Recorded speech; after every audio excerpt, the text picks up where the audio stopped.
Hello students, मेरा नाम है Rajesh Chamola, teacher science ICT virtual class Dehradun. और आज हम बात करने वाले हैं क्लास 9 के चैप्टर नंबर 1 आपकी साइंस की बुक के चैप्टर नंबर 8 जिसका नाम है गति। पिछली कक्षाओं में हमने इस चैप्टर में ये देख लिया है कि गति होती क्या है, किस प्रकार से गति को हम निर्धारित करते हैं। इसके बाद हमने देखा था दूरी और विस्थापन जैसे कुछ राशियाँ हमने पढ़ी थी। इसके बाद दूरी में परिवर्तन की दर को हमने चाल बताया था, एक नई राशि पढ़ी थी चाल, और विस्थापन में परिवर्तन की दर को वेग पढ़ा था। पिछली कक्षा में हमने कुछ न्यूमेरिकल्स, कुछ आंकिक प्रश्न करे थे जो कि इस बात पर निर्भर करते थे कि यदि हमें सूत्र याद है, यदि हमें डेफिनेशन याद है तो हम उन क्वेश्चंस को कर पाएंगे। आज हम एक नई राशि के बारे में पढ़ेंगे स्टूडेंट्स, एक टोटली डिफरेंट राशि जो कि हम आगे के चैप्टर्स में भी बहुत ज़्यादा यूज़ करेंगे, जिसका नाम है त्वरण। स्टूडेंट्स, हमने पिछली कक्षा में पढ़ा था वेग, और उसकी पिछली कक्षा में हमने विस्थापन और दूरी पढ़ी थी। जब हमने कहा दूरी की परिवर्तन की दर निकाली जाएगी, दर से आपको ये बात अब समझ में आ गई होगी। जब मैं दर की बात कर रहा हूँ तो दर का मतलब होगा समय के साथ उस राशि का परिवर्तन। जैसे दूरी परिवर्तन की दर मतलब दूरी कैसे कैसे परिवर्तित हो रहा है और टाइम कैसे कैसे चेंज हो रहा है। ठीक है, तो टाइम के हिसाब से मैं देखूंगा दूरी में कितना परिवर्तन हुआ। यदि मैं कहूँ विस्थापन परिवर्तन की दर तो उसे हम कहते हैं वेग। और यदि वेग परिवर्तन की दर की बात की जाए, यानी वेग में परिवर्तन निकाला जाए समय के सापेक्ष, तो उसे हम त्वरण कहते हैं।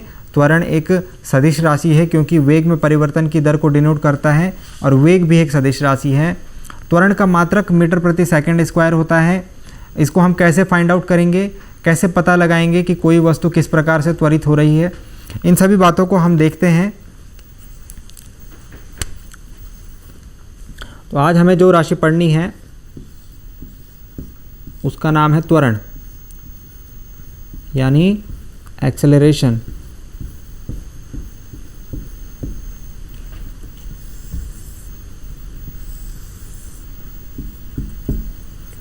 तो सबसे पहले डेफिनेशन त्वरण की वो ये होगी कि किसी वस्तु के वेग में परिवर्तन की दर को, ठीक है। अब हम इसके वेग में परिवर्तन की दर को उस वस्तु का त्वरण कहते हैं। इसको लिखेंगे कैसे, इसका मतलब हुआ त्वरण बराबर वेग में परिवर्तन, है ना। जो हमने बात यहाँ ऊपर लिखी है उसको हम इस प्रकार से भी लिख सकते हैं सूत्र के रूप में, वेग परिवर्तन बटे कितना समय लगा या फिर लिया गया समय। ठीक है, वेग में परिवर्तन हम कैसे डिसाइड करते हैं। माना कि कोई वस्तु एक वेग से चलना प्रारंभ करती है और स्टार्टिंग में उसका वेग, कल हमने बात करी थी प्रारंभिक वेग के बारे में, तो जो शुरुआत में उसका वेग होता है प्रारंभिक वेग, वो हम u से निरूपित करते हैं। ठीक है, और अंतिम वेग को हम निरूपित करते हैं, सपोज मानिए स्मॉल v से। ठीक है, और समय इसके बाद, तो यदि हम ऐसे निरूपित कर रहे हैं v प्रारंभिक वेग हो गया u, अंतिम वेग हो गया v, तो परिवर्तन आप कैसे फाइंड आउट करते हैं। किसी चीज़ में परिवर्तन या डिफरेंस, हम लोग अंतर कैसे निकालते हैं, वेग में परिवर्तन कितना हुआ। सपोज आप ये बताइए ना, सपोज हम बोलते हैं प्रारंभिक वेग उस वस्तु का 0 था, अंतिम वेग उस वस्तु का 10 मीटर प्रति सेकंड हो गया, तो परिवर्तन कितने आ गए, 10 में से 0 गए, 10 मीटर प्रति सेकंड का परिवर्तन आया। ऐसे ही तो परिवर्तन निकालते हैं, मतलब चेंज कैसे निकालते हैं, डिफरेंस से निकालते हैं, माइनस करके। तो परिवर्तन क्या होगा, इसमें से इसको माइनस करके, मतलब अंतिम में से प्रारंभिक वेग को माइनस करके हमारा परिवर्तन आएगा। तो वेग में परिवर्तन हो गया v माइनस यू, और समय को हम t से निरूपित करते ही हैं, ये बात आप जानते हैं, स्मॉल t से। तो यदि मैं ये मान यहाँ पर रख दूँ तो ये बन जाएगा सूत्र हमारा त्वरण बराबर वेग परिवर्तन की जगह आ जाएगा v माइनस यू और समय की जगह आ जाएगा t। इतनी बात ठीक है, v minus u upon T. लेकिन त्वरण को हम स्मॉल a से निरूपित करते हैं, त्वरण को हम स्मॉल a से निरूपित करते हैं।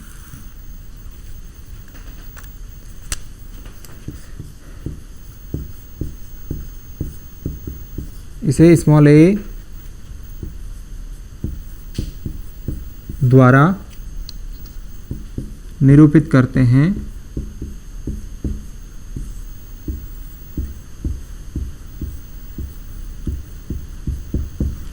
तो त्वरण का मतलब क्या हो जाएगा, a बराबर v minus u upon T. ये सूत्र है स्टूडेंट्स, इसको लर्न रखेंगे। इसका मतलब है वस्तु का त्वरण जो हो गया वस्तु के वेग में परिवर्तन की दर के बराबर हो गया। इसके बाद हम देखते हैं कि इसका मात्रक क्या होगा। तो इसका मात्रक क्या होगा, जो वेग है वेग का मात्रक होता है मीटर प्रति सेकंड। और चलिए पहले मात्रक मैं आपको एक्सप्लेन करके दिखाता हूँ, यदि आपको समझ में आ जाए तो ठीक, नहीं आए तो आप डायरेक्ट याद कर लीजिएगा, वैसे तो समझ में आ जाएगा। कैसे निकालते हैं हम मात्रक, पहले जो ये राशि हमको त्वरण का मात्रक निकालना है तो इन दोनों का मात्रक हमको लिखना पड़ेगा। ऊपर क्या है, वेग है, ऊपर एट लास्ट वेग तो आएगा, तो वेग का मात्रक होता है मीटर प्रति सेकंड। और अपॉन में क्या है, समय, समय का मात्रक होता है सेकंड। ठीक है, इसका मात्रक हो गया मीटर प्रति सेकंड क्योंकि ऊपर क्या है, वेग। ठीक है, और बटे में क्या है, समय, तो समय का मात्रक होता है सेकंड। तो यहाँ जब मैं इसे सॉल्व करूँगा तो ये ऐसे है, इसका मतलब भी क्या है, अपॉन है, और ये इसके अपॉन में है। तो जब इस चीज़ को सॉल्व किया जाता है ये आता है कुछ इस प्रकार से। ठीक है, इसका रेसिप्रोकल हो जाता है, मतलब ये ऊपर जा करके इसका व्युत्क्रम हो जाता है, और ये कुछ ऐसा आ जाएगा सेकंड का स्क्वायर। तो यदि आपको ये बात समझ में आ गई, क्योंकि थोड़ा बहुत आसान है, इतने ज़्यादा मुश्किल नहीं है, आप इसको यहाँ से याद रख सकते हैं। अन्यथा आप ये लिख सकते हैं सीधे सीधे कि त्वरण का मात्रक जो होता है मीटर प्रति सेकंड स्क्वायर होता है। इसको किताब में ऐसे भी लिखा होगा, कंफ्यूज नहीं होना है। इसको बुक में कई बार ऐसे भी लिख देंगे। ठीक है, तो मतलब है कि ये त्वरण का मात्रक है, इसमें कंफ्यूज आपको नहीं होना है। ठीक है, इसको मिटा देते हैं, ये मैंने आपको एक्सप्लेन करने के लिए बताया था। जो आपको याद रखना है वो इसको रखना है। ठीक है, तो ये हो गए त्वरण से संबंधित कुछ इंपॉर्टेंट बातें। इसकी राशि कैसी होगी, ये एक सदिश राशि होगी, मतलब दिशा पर भी निर्भर करेगी।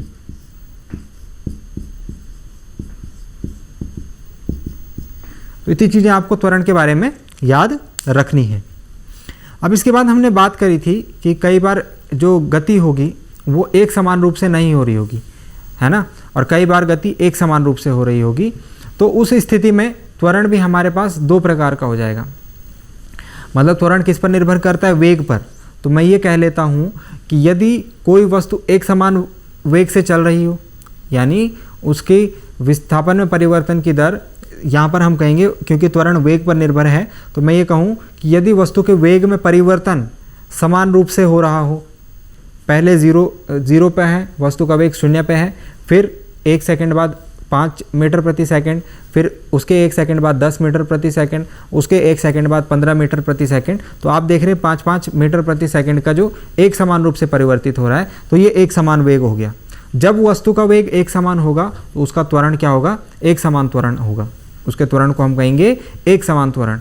जब वस्तु का वेग असमान होगा, मतलब कि जैसे असमान रूप से वेग बढ़ रहा हो या घट रहा हो, जैसे सपोज 0 है वस्तु का वेग, 1 सेकंड बाद 2 मीटर प्रति सेकंड हो गया, फिर उसके 1 सेकंड बाद 5 मीटर प्रति सेकंड हो गया, फिर उसके 1 सेकंड बाद 6 मीटर प्रति सेकंड हो गया। तो यहाँ पर जो चेंज है, यहाँ पर जो परिवर्तन है वो असमान है। 2, 5, 6 इसमें कोई भी सिमिलैरिटी हमें नहीं दिखाई दे रही है, कोई भी पैटर्न नहीं दिखाई दे रहा है। तो यहाँ पर जो त्वरण होगा वो भी दो प्रकार का हो जाएगा, एक समान त्वरण, असमान त्वरण। तो त्वरण जो है सीधे सीधे किस पर निर्भर करता है, वेग पर। तो यदि वेग एक समान है तो त्वरण भी एक समान होगा, यदि वेग असमान है तो त्वरण भी असमान त्वरण होगा। तो इस बात को लिख लेते हैं, एक समान त्वरण क्या होता है, असमान त्वरण क्या होता है। वेग में परिवर्तन, सॉरी हम वेग में परिवर्तन की बात कर रहे हैं।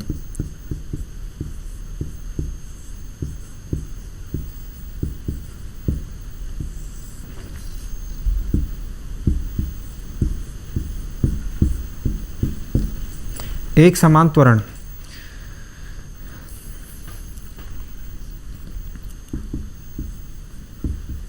जब किसी वस्तु का वेग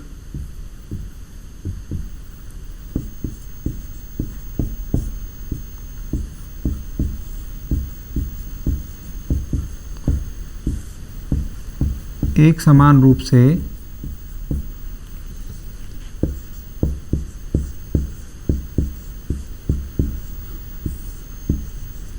परिवर्तित हो तो उसको कहेंगे, उसके त्वरण को कहेंगे एक समान त्वरण। इसके बाद असमान त्वरण।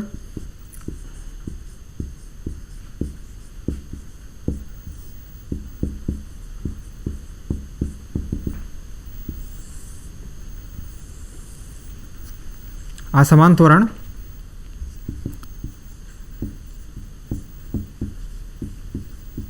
जब किसी वस्तु का वेग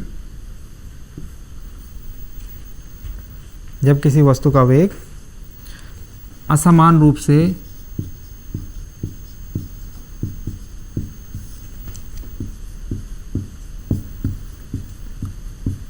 बढ़ता या घटता हो। ठीक है, तो एक समान त्वरण हो गया। जब किसी वस्तु का वेग एक समान रूप से परिवर्तित होता है तो वो एक समान त्वरण हो गया। जब किसी वस्तु का त्वरण असमान रूप से वेग असमान रूप से परिवर्तित होता हो, बढ़ भी सकता है घट भी सकता है। ठीक है, तो ये हो गया असमान त्वरण। अब हम क्या करते हैं, अब हम आपकी बुक में जो कुछ क्वेश्चंस हैं त्वरण के ऊपर, कुछ न्यूमेरिकल्स हैं, इनको करते हैं। अभी इसमें आपको एक दो चीज़ें ध्यान रखनी है। थोड़ा थ्योरेटिकल क्वेश्चंस कुछ इस प्रकार से पूछे जाते हैं कि बताइए किसी वस्तु का त्वरण, आप बताइए कि जिसका वेग जो एक समान, मतलब जिसका वेग फिक्स है ना। एक वस्तु 5 मीटर प्रति सेकंड के वेग से गतिमान है, पिछले 1 घंटे से उसका वेग 5 मीटर प्रति सेकंड ही है, बताइए उसका त्वरण कितना होगा। तो आपका आंसर क्या होगा, देखिए त्वरण के लिए हमने डेफिनेशन ये पढ़ी है, वेग में परिवर्तन की दर। आपसे क्वेश्चन में क्या बोला जा रहा है कि पिछले 1 घंटे से, मतलब उसका वेग जो है वो नियत है, फिक्स है 5 मीटर प्रति सेकंड, मतलब वेग में कोई परिवर्तन नहीं हो रहा है। 5 मीटर प्रति सेकंड है तो 5 मीटर प्रति सेकंड ही है। जब वेग में परिवर्तन नहीं होगा तो वो वस्तु में त्वरण भी नहीं होगा। बात समझ में आई। तो वेग में यदि परिवर्तन होगा तो वही त्वरण होगा। तो यदि आपसे इस प्रकार का क्वेश्चन पूछा जाए कि कोई वस्तु एक नियत वेग के साथ गतिमान है तो उसका त्वरण बताइए, उसका त्वरण होगा 0। ठीक है, इस प्रकार के क्वेश्चन आपसे पूछे जाते हैं कि जैसे सपोज स्लोली बढ़ रहा है तो त्वरण भी क्या होगा, त्वरण भी स्लोली इंक्रीज करेगा। यदि वेग धीरे धीरे कम हो रहा है, वेग में परिवर्तन धीरे धीरे कम हो रहा है, घट रहा है, तो वहाँ पर त्वरण भी घटेगा। आपको ये सारी चीज़ें क्या है ध्यान में रखनी है। इसके बेसिस पर हम अभी आपके बुक से ही कुछ न्यूमेरिकल्स ले लेते हैं। पहले मैं न्यूमेरिकल्स पढ़ता हूँ, क्योंकि लंबा न्यूमेरिकल है तो मैं उसे लिख नहीं पाऊँगा, तो एक बार मैं उसे अच्छे तरीके से आप लोगों को सुना देता हूँ। उसमें से इम्पॉर्टेंट जो डिटेल्स हैं हम उसको नोट डाउन करेंगे और उसके बाद देखेंगे कि न्यूमेरिकल होता है किस तरीके से है। ठीक है, तो ये आपकी बुक का एग्जाम्पल है।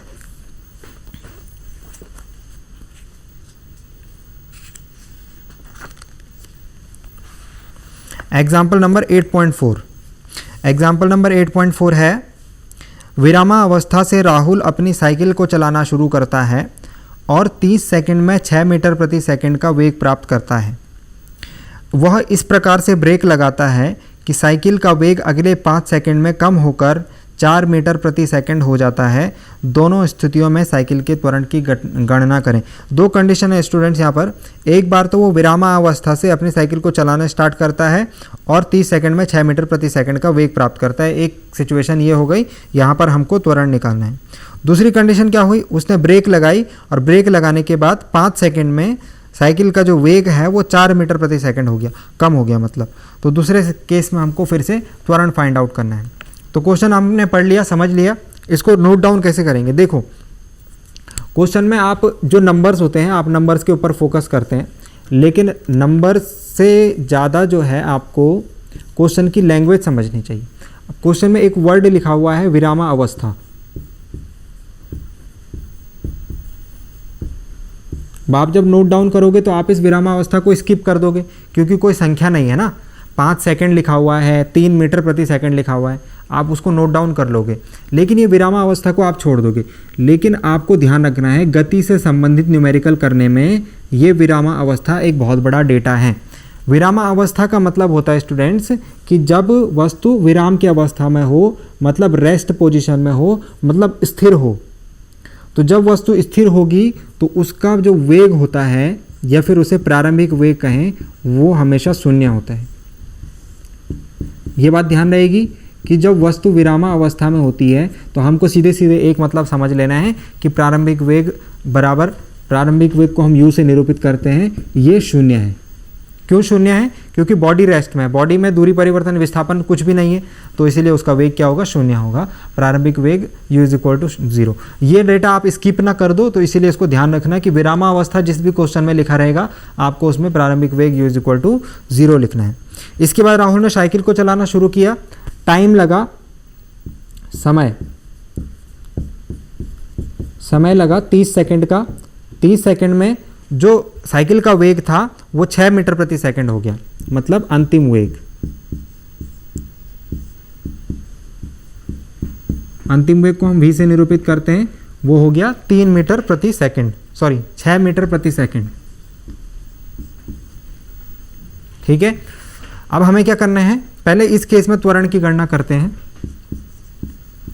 त्वरण a बराबर क्वेश्चन मार्क, ये हमको निकालना है, क्योंकि हम जानते हैं कि त्वरण बराबर होता है वेग में परिवर्तन बटे लिया गया समय, वेग परिवर्तन की दर। ये सूत्र अभी अभी हमने याद करा है। चलिए मान रख देते हैं, v का मान कितना है? 6, u का मान कितना है? 0, समय कितना है? 30 सेकंड का। ठीक है, तो यहाँ से मेरे पास आ गया 6 में से 0 गए तो 6 बटे 30, 6 1 6, 6 5 30, मतलब 1/5। और जब आप 1/5 को सॉल्व करोगे तो ये आएगा 0.2। तो ये आ गया 0.2 मीटर प्रति सेकंड स्क्वायर। त्वरण का मात्रक याद रहेगा, मीटर प्रति सेकंड स्क्वायर, हमने अभी भी पढ़ा था। तो आप लिख सकते हैं अतः त्वरण a बराबर 0.2 मीटर प्रति सेकंड स्क्वायर। ये आ गया हमारा पहले केस में, मतलब जब तक उसने साइकिल की स्पीड 30 सेकंड बाद 6 मीटर प्रति सेकंड कर ली तो त्वरण आ गया। अब इसने क्या करा? अब जो राहुल ने ब्रेक लगाना स्टार्ट करा साइकिल पर, और ब्रेक लगाने के बाद आपको पता है कि साइकिल की जो स्पीड होगी वो कम हो जाएगी। तो ये पहली स्थिति में, और यहाँ पर हम लिखते हैं ब्रेक लगाने के बाद। अब ब्रेक लगाने के बाद क्या होगा? जब भी गाड़ी में ब्रेक लगते हैं तो गाड़ी की स्पीड स्लो हो जाती है ना। तो अभी गाड़ी की स्पीड यहाँ पर है, अभी गाड़ी इस स्पीड से चल रही है, तो यहाँ पर जो प्रारंभिक वेग का काम करेगा वो ये करेगा। हमें यहाँ से काउंट करना है ना, ब्रेक कहाँ पे लगे? जब ये 6 मीटर प्रति सेकंड की स्पीड से चल रही है गाड़ी, अब ब्रेक लगाएगा, तो मतलब यहाँ से शुरू करना है, जहाँ से शुरू करना है वो प्रारंभिक वेग हो जाएगा। बात समझ में आ गई? तो अब की बार प्रारंभिक वेग हो जाएगा 6 मीटर प्रति सेकंड। समय कितना लगा? कितने सेकंड तक ब्रेक लगाया? 5 सेकंड तक। तो 5 सेकंड में ब्रेक लगा, और जो वेग हो गया वो कितना हो गया? v = 4 मीटर प्रति सेकंड हो जाता है। ठीक है, ये बात को आप समझना। यहाँ पे मैंने u = 6 मीटर प्रति सेकंड कैसे लिया कि प्रारंभिक वेग क्या होता है? किसी यात्रा के शुरुआत में जो वेग होता है वो प्रारंभिक वेग होता है। अब यहाँ समझिए, ये राहुल यहाँ से चलना स्टार्ट किया ओ पोजीशन से, ठीक है। यहाँ से चलने के बाद वो यहाँ तक पहुँचा कितने सेकंड में? 30 सेकंड में, और यहाँ पर उसका वेग हो गया 6 मीटर पर सेकंड। तो प्रारंभिक, इस यात्रा के लिए प्रारंभिक वेग ये होगा और अंतिम वेग ये होगा। अब वो क्या करता है? 6 मीटर की स्पीड से वो चल रहा है, 6 मीटर पर सेकंड की स्पीड से वो चल रहा है, और यहाँ पर वो ब्रेक लगा देता है 5 सेकंड तक, और उसका वेग हो जाता है 4 मीटर प्रति सेकंड। तो इस यात्रा में प्रारंभिक वेग कौन सा हो जाएगा? ये, और अंतिम वेग हो जाएगा ये। बात समझ रहे हो ना? तो हर यात्रा के लिए प्रारंभिक वेग और अंतिम वेग जो होगा उसको आपको बड़े ध्यान से डिटरमाइन करना है या फिर बड़े ध्यान से लिखना है। एक बार आपने डेटा लिख दिया, अब आसान हो जाएगा क्वेश्चन। हमको त्वरण निकालना है ए। त्वरण का सूत्र होता है ए बराबर v minus u upon t. जब आप मान रखेंगे, वी का मान है 4, यू का मान है 6 और समय है 5, तो 4 में से 6 गए। जब आप 6 में से 4 माइनस करते हैं तो 2 आता है। जब 4 में से 6 माइनस करते हैं तो -2 आता है। ये बात ध्यान है, गणित में आपने सीखा होगा 6 बड़ी संख्या है, 4 छोटी संख्या है। छोटी संख्या में से बड़ी संख्या को घटाते हैं तो ऋण का निशान आता है, माइनस का। जब आप 2 को 5 से डिवाइड करोगे तो ये आएगा 0.4 और इसका मात्रक है मीटर प्रति सेकंड स्क्वायर त्वरण का, और ये माइनस का चिन्ह भी आएगा। ठीक है, अब आपको एक बात यहाँ पे ध्यान रखनी है, इधर तो कोई माइनस का निशान नहीं आया, इधर तो पॉजिटिव आया, इधर एक ऋण का निशान आया। तो ये ऋण का निशान क्या समझाता है स्टूडेंट? ये ऋण का निशान हमें ये बताता है कि वस्तु का वेग जो है समय के साथ घटा है, वस्तु के वेग में समय के साथ कमी आई है। जब जब ऋण का निशान आएगा मतलब आपको समझना है कि वस्तु के वेग में परिवर्तन कम हुआ है, मतलब वस्तु का वेग घटा है। ठीक है ना, क्योंकि ब्रेक लगाने के बाद वस्तु का वेग डेफिनेटली कम होगा। स्पीड पहले ज़्यादा रही होगी, ब्रेक लगाने के बाद कम हो जाएगी, तो वहाँ पर जो त्वरण आएगा वो ऋणात्मक आएगा हमेशा। मतलब कि यहाँ पर बॉडी जो भी वस्तु है उसके वेग में परिवर्तन की दर ऋणात्मक होगी, यानी उसका वेग पहले के वेग से कम हो गया है। बात समझ में आई? तो ऋणात्मक निशान यहाँ पर क्या दर्शाता है उसको हम लिख लेते हैं। आपने नोट डाउन कर लिया होगा, तो मैं इसको मिटा करके लिख लेता हूँ कि जो ऋणात्मक निशान है। अब आपको एक बात पता लग गई ना कि जो त्वरण है उसका मान ऋणात्मक भी आ सकता है, धनात्मक भी आ सकता है, और शून्य तो मैंने आपको समझा ही दिया था, शून्य तो आ ही सकता है। जब वस्तु का वेग नियत होगा तो शून्य भी आ सकता है। तो किसी वस्तु का त्वरण धनात्मक, ऋणात्मक एवं शून्य तीनों हो सकता है। इसको हम यहाँ पर लिखेंगे, जो बात अभी हमारे समझ में आई।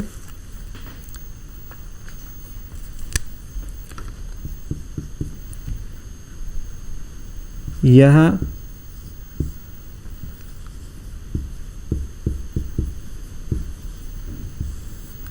धनात्मक, ऋणात्मक तथा शून्य हो सकता है। इसका जो मान आएगा वो पॉजिटिव भी आ सकता है, नेगेटिव भी आ सकता है और ज़ीरो भी आ सकता है। ऋणात्मक मान से हम क्या समझेंगे? ऋणात्मक मान हमें ये समझाता है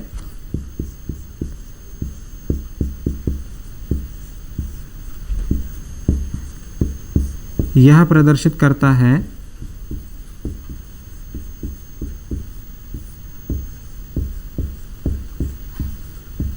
कि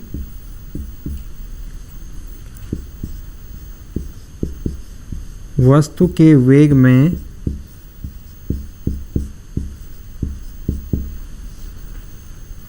समय के साथ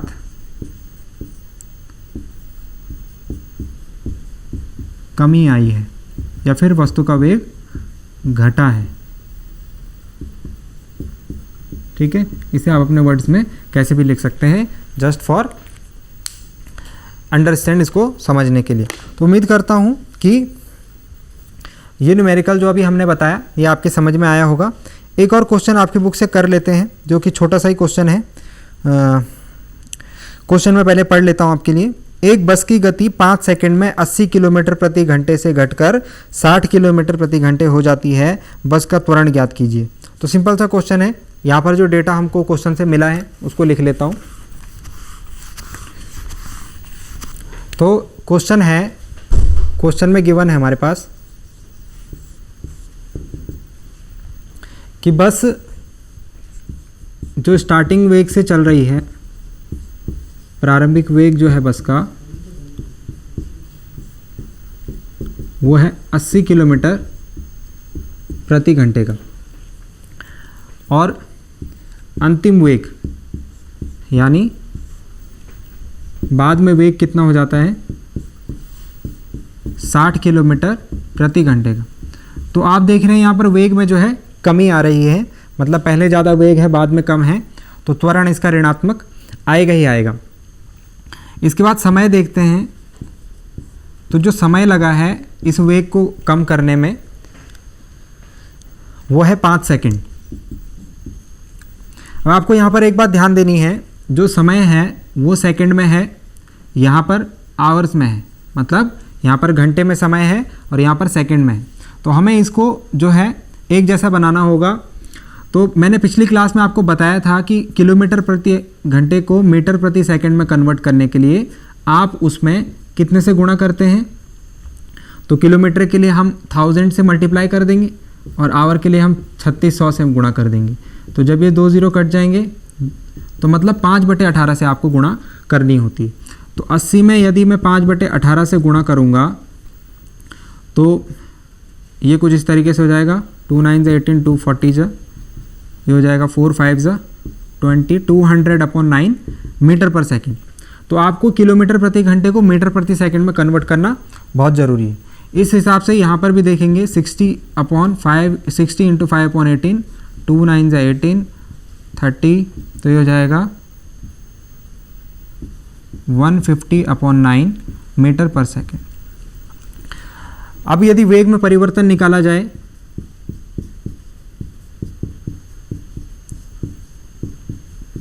वेग में परिवर्तन क्या होता है v माइनस यू, तो v में से u को माइनस किया जाएगा 150/9 माइनस 200/9, 9 यहाँ पर LCM आ जाएगा 150 माइनस 200, ये आ जाएगा 50 माइनस का 50/9 मीटर पर सेकेंड। और त्वरण का अब सूत्र लगाएंगे हम, क्योंकि अब हमारे पास सारी डिटेल्स आ चुकी हैं। त्वरण A बराबर v minus u upon T, v minus you आया है माइनस 50/9 और बटे 5। तो इसको सॉल्व करने का मैंने आपको तरीका बताया है। ये हो जाएगा माइनस 50/9 गुणा 1/5 और इसको हम इस प्रकार से कैंसिल आउट करेंगे तो आएगा -10/9 मीटर पर सेकंड स्क्वायर। -10/9 मीटर पर सेकंड स्क्वायर भी आप लिख सकते हैं, और या फिर आप इसे डिवाइड करके जो आएगा 1.11 मीटर पर सेकंड स्क्वायर माइनस, तो ये भी हमारा आंसर हो सकता है। बाकी दोनों आंसर आपके सही है। तो इस प्रकार से क्वेश्चन होगा। उम्मीद करता हूँ कि आपको ये क्वेश्चन समझ में आया होगा और हमने जो जो न्यूमेरिकल्स करे वो समझ में आए होंगे। इस क्लास को रिवाइज करने के लिए आप DD उत्तराखंड के YouTube चैनल पर जा करके इस क्लास और अदर क्लासेस को रिवाइज कर सकते हैं। हम मिलेंगे अपनी अगली क्लास में एक नए टॉपिक के साथ। Thank you very much.